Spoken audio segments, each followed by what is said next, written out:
మీకు ఎటువంటి సమస్యలు ఉన్న స్క్రీన్ మీద కనిపించే ఫోన్ నెంబర్కి వాట్సాప్ లేదా ఫోన్ చేసి సంప్రదించండి. ఓం శ్రీ గురుభ్యో నమః. ఓం శ్రీ మహాగణాధిపతయే నమః. గాయత్రి జ్యోతిషాల యూట్యూబ్ ఛానల్ని ఎంతగానో ఆదరిస్తున్న ప్రేక్షకులందరికీ కూడా మా కృతజ్ఞతలు తెలియజేసుకుంటున్నాం. ఈరోజు ఈ వీడియో ద్వారా గురువు ఒక రాశి నుంచి ఇంకో రాశికి మారిపోతున్నాడు. మనకి ఎప్పుడు కూడా 4 గ్రహాలు అనేవి చాలా లేటుగా మారుతాయి అన్నమాట. రాహు, కేతువు, శని, గురువు. రాహు, కేతువు 18 నెలలకు ఒకసారి ఒక రాశి నుంచి ఒక రాశికి మారుతారు. శని 2.5 సంవత్సరాలకు ఒకసారి ఒక రాశి నుంచి ఒక రాశికి మారుతాడు. అయితే గురువు మాత్రం సంవత్సరానికి ఒకసారి ఒక రాశి నుంచి ఒక రాశికి మారుతాడు. అలా ఈ సంవత్సరంలో గురువు మే 1వ తేదీన మేషరాశి నుంచి వృషభ రాశిలోకి మారబోతున్నాడు. తప్పకుండా ఈ ప్రధాన గ్రహాలు మారినప్పుడు ఒక వ్యక్తి జీవితంపై దాని ప్రభావం అనేది పాజిటివ్గాను నెగిటివ్గాను ఉంటుంది. అయితే గురుబలం ఉంటే ఎలా ఉంటుంది, గురుబలం లేకపోతే ఎలా ఉంటుంది అనేది క్లుప్తంగా తెలుసుకుందాం అన్నమాట. ఒక వ్యక్తికి గురుబలం కనుక ఉన్నట్లయితే ఆ వ్యక్తి జీవితం అనేది చాలా సాఫీగా వెళ్ళిపోతుంది. సాఫీగా వెళ్ళడం అంటే అతను ఉన్న ఇంట్లో పుట్టినా లేని ఇంట్లో పుట్టినప్పటికీ కూడా తన జీవితం చదువు చక్కగా సాగుతుంది. కాస్త ఇబ్బంది పడ్డా చుట్టూ ఉన్న వాళ్ళందరూ కూడా కష్టపడి ఇతను ఒక్కనే చదివిస్తారు. ఇతనికి వాళ్ళకి స్థాయికి తగ్గ కంఫర్ట్స్ ఇస్తారు, ఇచ్చి ముందుకు పంపిస్తారు. ఇతను కూడా ఒక వయసు వచ్చేసరికి మంచి సెటిల్మెంట్ అయ్యి వాళ్ళందరినీ చూసుకునే అవకాశం ఉంటుంది.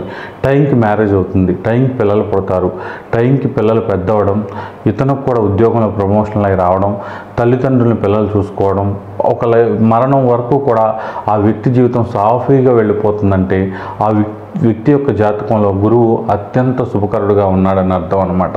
అలా కాకుండా ఒక వ్యక్తి జాతకంలో గురుబలం లేదనుకోండి, ఆ వ్యక్తి పుట్టిన కాడి నుంచి కూడా చాలా నలిగిపోతాడు.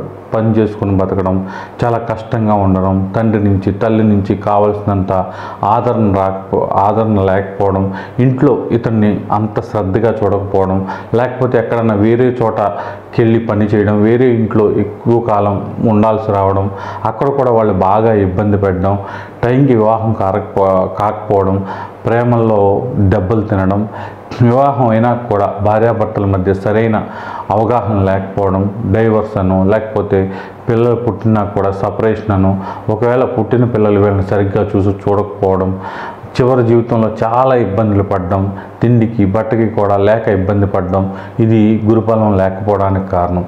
అసలు గురువు అంటేనే శుభం అన్నమాట. వ్యక్తిగత జాతకంలో 9 గ్రహాల్లో గురుబలం ఉంటే మిగతా 8 గ్రహాలు చాలా వరకు నెగిటివ్ ఎఫెక్ట్ ఇచ్చినప్పటికీ కూడా ఈ గురుబలం అనేది ఒక షీల్డ్ లాగా మనల్ని అడ్డు పెడుతుందన్నమాట.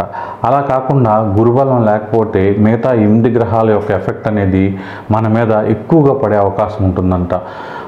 అలాగే ఒక వ్యక్తి మందు తాగడం, ఒక అర్థం లేని జీవితం గడపడం, అతని పుట్టి ఎవరికి ఉపయోగం అనేలా బతకడం, ఇదంతా కూడా గురుబలం వల్లే జరుగుతుంది. ఒక వ్యక్తి జీవితంలో టైంకి పెళ్లి కాకపోవడం, పిల్లలకు పోవడానికి కూడా గురువే కారణం. అలాగే అత్యంత దురదృష్టకరమైన షుగర్ వ్యాధి వచ్చిందంటేనే చాలా భయం, ఏది తింటాకుండదు. అలాంటిది చాలా తొందరగా జీవితంలో అంటే ఏంటంటే చిన్న వయసులోనే వచ్చేయడానికి కారణం కూడా గురుబలం లేకపోవడమే. అన్నీ ఉన్నప్పటికీ కూడా మనకంటూ కాస్త అన్నం పెట్టేవాళ్ళు, మనల్ని కొంచెం తిన్నావా అని అడిగేవాళ్ళు, ఎన్ని ఆస్తులు ఉన్నప్పటికీ కూడా ఇలాంటి వాళ్ళు లేకపోవడానికి కూడా గురుబలం లేకపోవడమే కారణం. అలాగే ఉద్యోగంలో ప్రమోషన్లు, లేకపోతే సహోద్యోగులతో ఉన్న రిలేషన్లు సరిగ్గా లేదంటే గురుబలం లేకపోవడమే.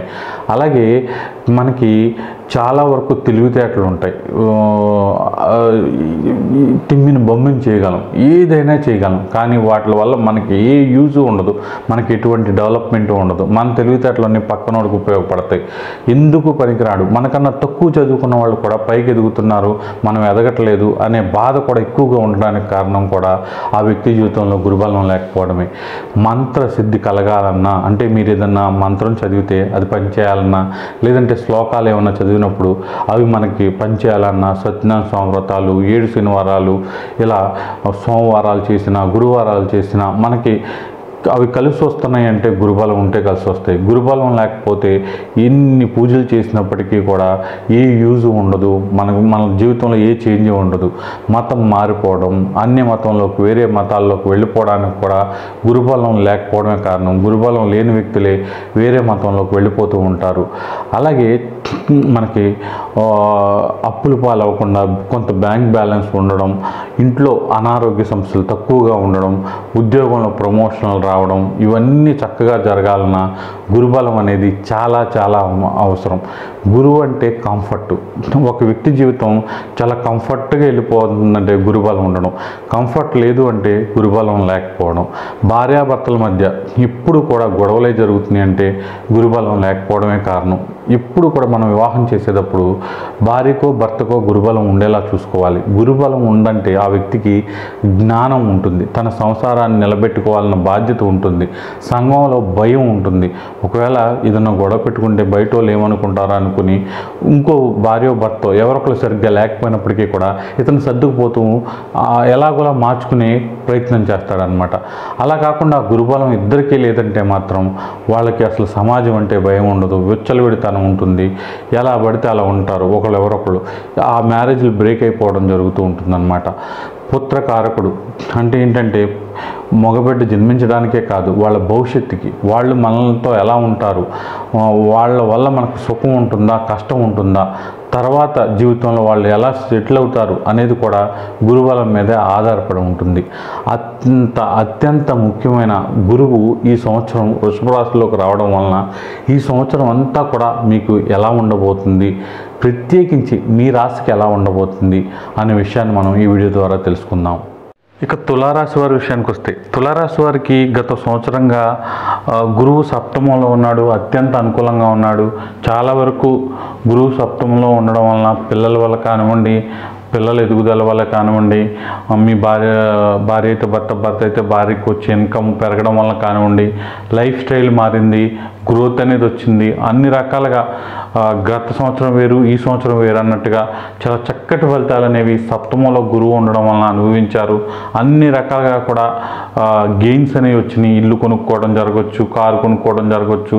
ఖచ్చితంగా సప్తమంలో గురువు ఉన్నాడంటే చాలా వరకు గురుబలం వ్యక్తిగత జాతకంలో కూడా బాగుంటే మంచి ఫలితాలు వస్తాయి. తప్పకుండా మంచి ఫలితాలే తులారాశి వాళ్ళు పొందారు. అయితే ఈ కంఫర్ట్నెస్ వీటిలన్నిటికీ కూడా కాస్త గుడ్ బై చెప్పే సమయం వచ్చిందని చెప్పవచ్చు. ఎందుకంటే అష్టమంలో గురువు వెళ్తున్నాడు, అష్టమంలోకి మే 1న గురువు వెళ్తున్నాడు. కాబట్టి కొంతవరకు మిగతా స్థానాలైనా ఎంతో కొంత పర్లేదు, అంత భయపడక్కర్లేదు అని చెప్పొచ్చు. కానీ అష్టమంలో గురువు ఉన్నప్పుడు కొంతవరకు జాగ్రత్తగా ఉండాలి. అందరూ అంటే అందరూ కాకపోయినా వ్యక్తిగత జాతకంలో గురుబలం లేని వాళ్ళు, అలాగే వ్యక్తిగత జాతకంలో గురుబలం ఉన్న వాళ్ళకి పర్లేదనిపిస్తుంది. కానీ వ్యక్తిగత జాతకంలో గురుబలం లేని వాళ్ళు, అలాగే ఎవరికైతే ఏ దశ జరిగినా ఆ దశానాథుడు వ్యక్తిగత జాతకంలో బలంగా లేనప్పుడు, ముఖ్యంగా మనం చెప్పుకునే రాహులో శుక్రుడు, గురువులో శని, రాహులో కేతువు, శనిలో శని, రాహుతో శని, ఇక ఈ దశలు ఏం జరిగినప్పటికీ కూడా రాహు శని దశలు అంతర్దశలు జరుగుతున్న వాళ్ళు, అలాగే సాత్విక గ్రహాల దశలు అంతర్దశలైన ఒకవేళ వాళ్ళు నీచి పట్టుండి ఆ దశలు అంతర్దశలు జరుగుతున్న వీళ్ళందరూ కూడా జాగ్రత్తగా ఉండాలి. మొత్తం 12 రాశుల్లోనూ కూడా తులారాశి వారికి గురుబలం అనేది తగ్గింది. అలాగే శని బలం ఉందా అంటే అది కూడా పంచమంలో సరిగ్గా లేదు. అయితే మూల త్రికోణ స్థానంలో శని ఉన్నాడు కాబట్టి కొంచెం బాగా కష్టపడితే మేలైన ఫలితాలు వచ్చే అవకాశం ఉంటుంది. అయితే ఏ విషయాల్లో జాగ్రత్తగా ఉండాలి అంటే ఖచ్చితంగా ఇప్పుడున్నంత కంఫర్ట్గా లైఫ్ అనేది వెళ్ళే అవకాశం లేదు. సడన్గా ఏదో ఒక ఇబ్బంది వచ్చే అవకాశం ఉంటుంది. అంటే ఇప్పుడు మనకి నెలకు 1,00,000 వస్తున్నాయి అనుకోండి శాలరీ, సడన్గా 50,000కి పడవచ్చు. మనం 1,00,000కి బ్యాలెన్స్ చేసుకుంటూ వెళ్ళిపోతున్నాం, శాలరీ పెరిగింది కదా హాయిగా వెళ్ళిపోతుందని. ఇలాంటి ఇబ్బందులు ఏమైనా వస్తే ఒక్కసారిగా అకస్మాత్తుగా తారుమారయ్యే పరిణామాలను తట్టుకునేలాగా ఉండాలి తప్ప అలా పడిపోయింది కాబట్టి ఒక్కసారిగా నా జీవితంలో ఏదో అయిపోయింది అనుకోకూడదు. అలాగే ఇంతవరకు ఏదైనా సరే ఈజీగా మనం ఫోన్ చేస్తే ఇంటికి తీసుకొచ్చి ఎవరైనా ఏదైనా ఇచ్చేస్తారు, ఆర్డర్ పెట్టుకుంటే అన్నీ వచ్చేస్తాయి.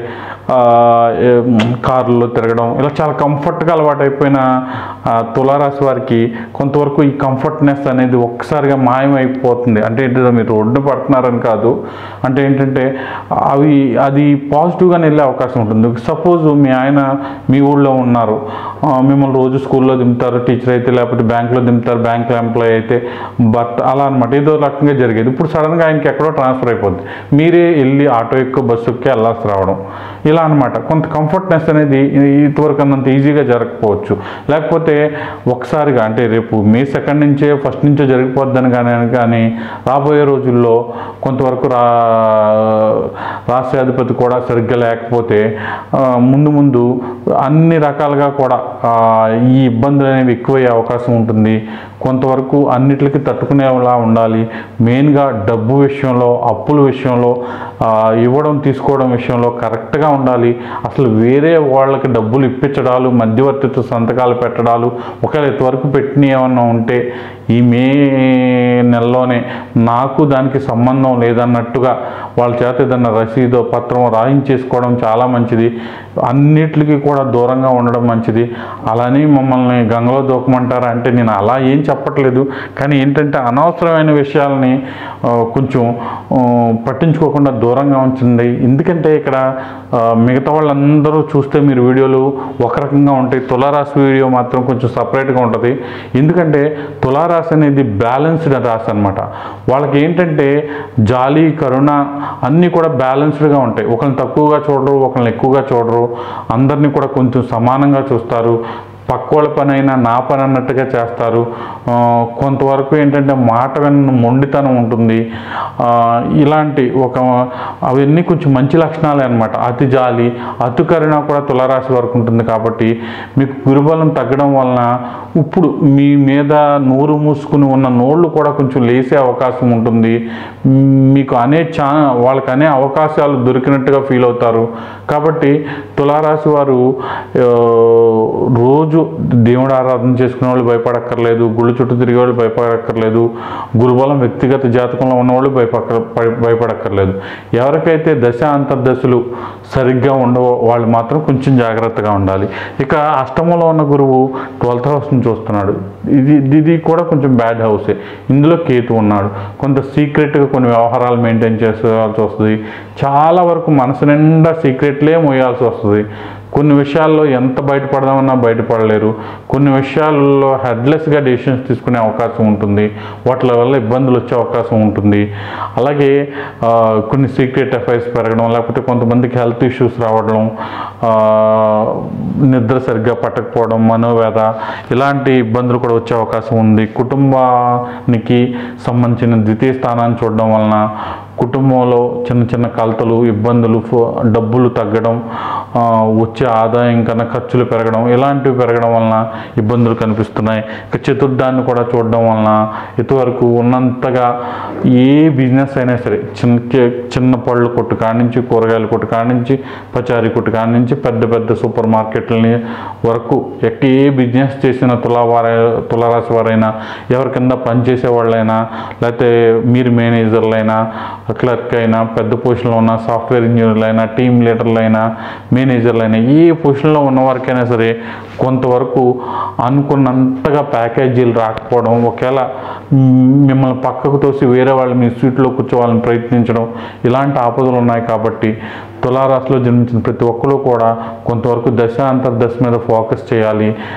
అవి బాగుంటే, అవి క్లియర్ చేసుకుంటే చాలా వరకు బెటర్గా అయ్యే అవకాశం ఉంటుంది. తర్వాత గురువారాలు చేయడం కూడా మొదలు పెడితే ఇంకా చక్కగా ఉంటుంది. ఇప్పటిక గురుగ్రహ అనుగ్రహం కోసం ఎలాంటి పరిహారాలు పాటించాలి అంటే, ముఖ్యంగా గురువు అనుగ్రహం అనేది చాలా అవసరం. గురువు ఒక్కడు బాగుంటే జాతకం అంతా బాగుంటుందంటే ఎంతో కొంత ఖచ్చితంగా బాగుంటుందన్నమాట. కాబట్టి మీకు గోచారీత్యా గురువు అనుగ్రహం లేని వాళ్ళు, లేకపోతే వ్యక్తిగత జాతకంలో గురువు అనుగ్రహం లేని వాళ్ళు ఈ పరిహారాలు తప్పకుండా పాటించండి. మొదటిది ఏంటంటే, గురుగ్రహ ధ్యాన శ్లోకాన్ని ప్రతిరోజు 108 సార్లు కానీ 500 సార్లు కానీ యథాశక్తిగా కానీ చదవండి. నాకు రోజు కుదరదు అనుకున్న వాళ్ళు గురువారం తప్పకుండా 1000, కుదిరిన వాళ్ళు 21 మాలలు అనమాట 2400 సార్లు 21 × 108.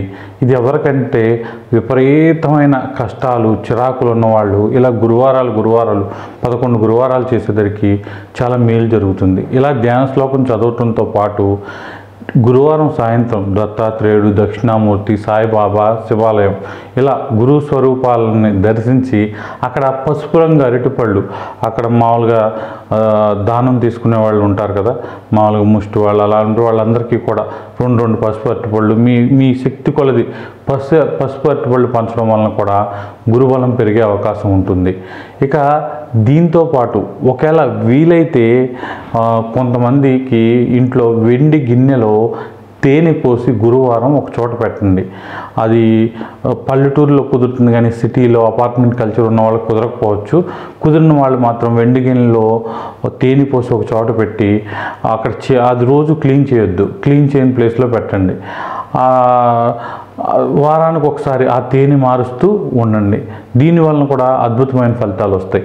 మాకు ఇది కుదరదు అనుకున్న వాళ్ళు రోజు ఒక పిటికెడు పంచదార మీరు వెళ్ళే దారిలో ఎక్కడో చోట వేసి వెళ్ళిపోతూ ఉండండి. రోజు మాకు కుదరదు అనుకున్న వాళ్ళు 1 కేజీ పంచదార గురువారం కొంచెం ఎవరు క్లీన్ చేయండి, లోపల చెట్లలో ఎక్కడన్నా పోసేయండి సరిపోతుంది. గురువారం అది చీమలు తింటాయి. చీమల కోసం మీరు ఎతకక్కర్లా, అవే వస్తాయి చీమలు. అంతే తప్ప గుడి దగ్గర చెట్టు దగ్గర లేకపోతే రావి చెట్టు గుళ్ళో ఉంటేనో పోయొద్దు. ఎవరు క్లీన్ చేయని చోటే పంచదార పోయాలి. దీనివల్ల కూడా గురుగ్రహానుగ్రహం పెరిగే అవకాశం ఉంటుంది. అతి ముఖ్యంగా తల్లిదండ్రుల ఆశీర్వాదం తీసుకోవడం చాలా మంచిది. పుట్టినరోజుకనో లేకపోతే ఏదైనా పని మీద వెళ్ళేటప్పుడనో. ఇప్పుడు అసలు ఎలా అంటే తల్లిదండ్రులను ఏదో ఫ్రెండ్స్ లాగా బొమ్మల్లాగా ఎలా తయారు చేశారు.